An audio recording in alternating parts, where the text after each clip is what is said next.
Hello friends, welcome to my channel Kojagari Alpana. আজ বহুদিন পরে আমি আবার একটা আলপনার ভিডিও নিয়ে এসেছি।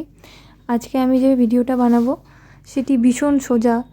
আর কিছুদিনের মধ্যে আবার শিবরাত্রির পুজো আছে, তো শিবরাত্রির পুজোয় স্পেশাল এই ভিডিওটা বানানো।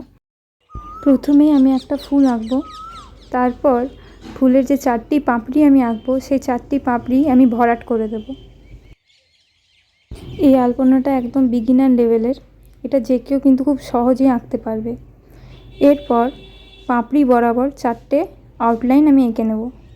দেখুন, একটা আউটলাইন একটু খারাপ হয়ে গেছে, তো সেই আউটলাইনটা না মুছে ফেলে আমি সেই আউটলাইনটাকে একটু চওড়া করে দেবো। আর যেহেতু সেই আউটলাইনটাকে চওড়া করে দিয়েছি, তাই অন্যান্য আউটলাইনগুলোকেও কিন্তু চওড়া করে দিতে হবে।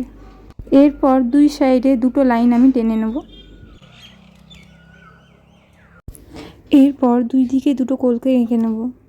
আচ্ছা দেখুন, এখন যে স্ট্রোকসগুলো দিচ্ছি এগুলো যদি আপনি ঠিক করে শিখে যান কীভাবে স্ট্রোকসগুলো দিতে হয়, তাহলে কিন্তু যে কোনো আলপনা আপনি খুব সহজে আঁকতে পারবেন এবং আলপনাটার যে সৌন্দর্যটা আছে সেটা কিন্তু অনেকটা বেড়ে যাবে।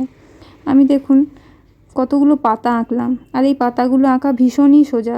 আর আমি শুরুতেও বলেছিলাম যে এই আলপনাটা আজকে যেটা আমি আঁকবো বা এখন আঁকছি সেটা ভীষণ সোজা আঁকা, এটা যে কেউ আঁকতে পারবে। এরপর দেখে নিন কীভাবে বাকিটা আঁকতে হবে।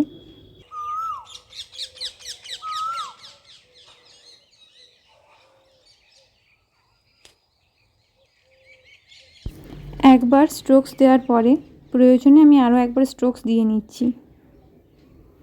আর এই আলপনাটা আমি খড়ি মাটি দিয়ে এঁকেছি। আর আলপনাটা আঁকবার জন্য আমি ব্যবহার করেছি রাউন্ড ব্রাশ। এখন দেখুন পাতাগুলোর মাঝখানে একটা করে ছোট ছোট স্ট্রোকস দিয়ে দিচ্ছি, যাতে মাঝের স্পেসটা ব্ল্যাঙ্ক না থাকে এবং আলপনাটা যেন আরও সুন্দর লাগে। এরপর এই পাতাটার পাশে 4টে ছোট ছোট ডট এঁকে নেব। প্রথমে যে ডটটা থাকবে সেটা সব থেকে বড় থাকবে এবং পরেরগুলো আস্তে আস্তে ছোট হয়ে যাবে। আর ঠিক একই নিয়ম মেনে অন্য সাইডেও এরকম 4টে ডট এঁকে নিতে হবে।